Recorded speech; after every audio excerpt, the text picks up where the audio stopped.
Messi's rigged it again. Messi and Argentina have it rigged again. Is what I would say.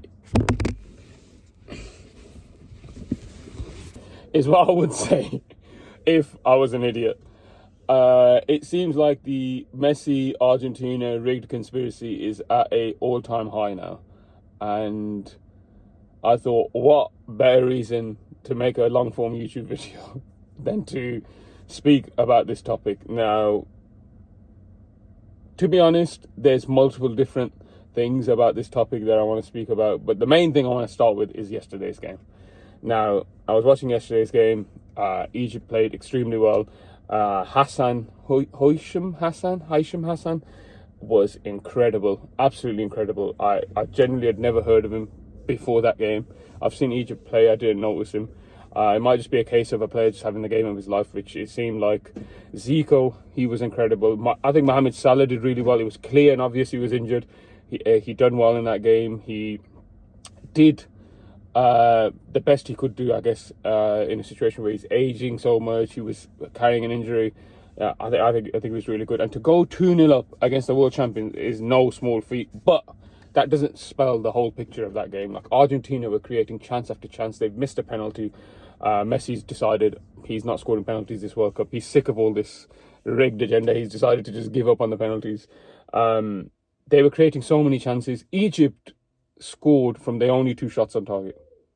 There was obviously the disallowed goal, which was fairly disallowed. If you don't agree with it, then you're just being dishonest. Like, you're genuinely being dishonest.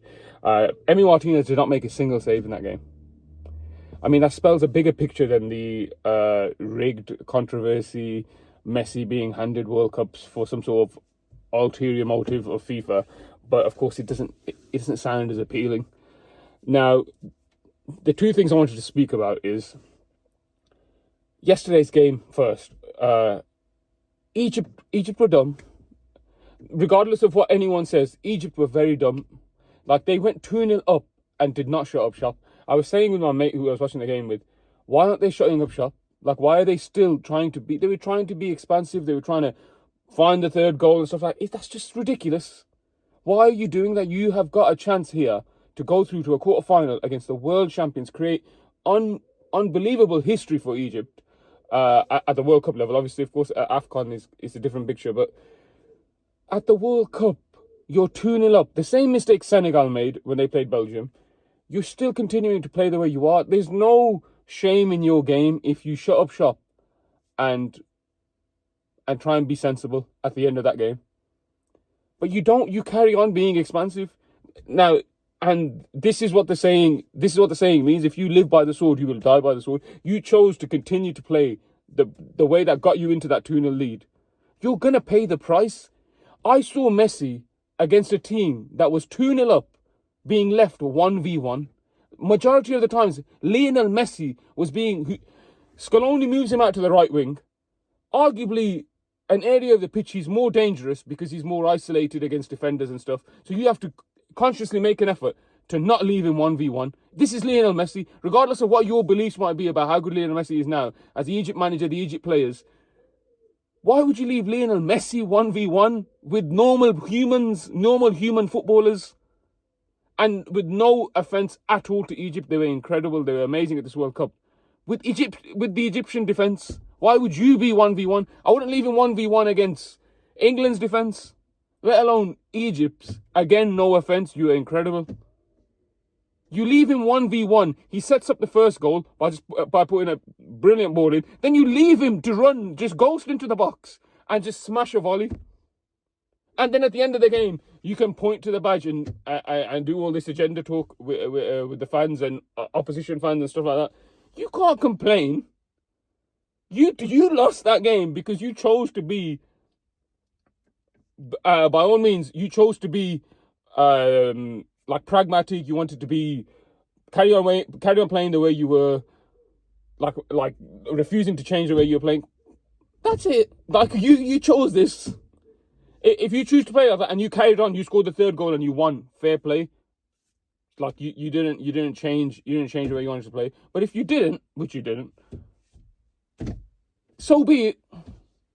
that should be the story of the game. Now let's move on to the second part, which is the whole rigged agenda.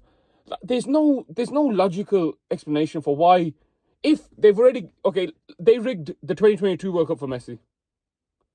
Why don't they rig this one for Ronaldo? Then they both got one. Imagine the money at stake. I'd argue Ronaldo has an equal number of fans to Messi, if not more, which doesn't mean anything. But for argument's sake, why would they not just rig it for Ronaldo? How much money would they make from that? Just rig it for him? If it's so easy to rig it for someone. When the game was 2-0 up at Egypt, for all you rigged conspiracy theorists, did you honestly think, oh, it's not rigged anymore? What were you thinking then?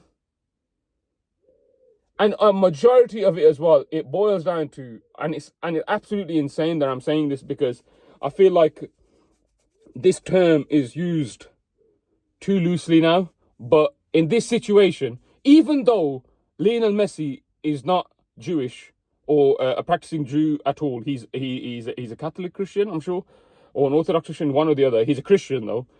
It's just anti-Semitic. There's just constantly pictures of him at the Western Wall in Israel, where he was on a peace tour visiting Israel and Palestine, not just Israel. He was visiting both. He spoke about the Palestinian situation in 2014, but it's constantly fans saying, "Oh, this is some sort of involvement from Israel, some sort of Jewish involvement. This sort of like anti-Semitic belief that the Jews are just controlling everything and they're making Lionel Messi win." And it's ridiculous because it doesn't make sense if, and I mean this hypothetically, if the Jewish people were concerned that these Jewish like supreme overlords who was controlling everything in sports as well, if they were concerned about the money aspect, there's no money in Messi winning it again. Just let Ronaldo win it, or make the final Portugal Argentina or quarterfinal or semi-final. Make it dramatic so that they lead to each other. That's where the money would be. The money wouldn't be just to give it to Messi again. What has Messi done for the state of Israel or these Jewish supreme hypothetical overlords? Obviously, I'm not saying this is true. What has he done for them to just rig everything for him? And we're arguing their existence in the first place. It's ridiculous. You sound ridiculous. When you say things like this, you genuinely sound so silly. It's just, I'm amazed, and I feel like it's at an all-time peak now, where everyone just seems to believe they've just rigged it now for Argentina. The Salah, I should go on to this actually. The Salah foul. It's not a foul. He's left the ball behind him. The defender pokes the ball away. Salah does not have the ball anymore. It's behind him. Salah has moved on from the ball and then fell over the defender's foot. And when I say fell over, I'm being generous. Again, I want to end this video by saying congratulations to Egypt. You have done your country proud. You are incredible. That second goal and the disallowed goal as well, I should mention, were both incredible goals. Hoysam Hassan, I think you will be the next. You'll be one of the long list of World Cup stars who get a move for one excellent performance. I think that'll be you. And for Lionel Messi, I think Argentina have to shore up that defense. I think Lisandro Martinez, for all that he is good at, his defensive issues are glaring, and hopefully going forward, this can be addressed before they go on to playing some serious teams. I know now they're playing Switzerland, which I think will be an easier game than Cape Verde and Egypt, because I don't think they'll be as physically challenging, even though their wingers are quite good. But we'll see how that goes. But for now, thank you for watching. Make sure you like, comment, subscribe, and I might see you all in the next video.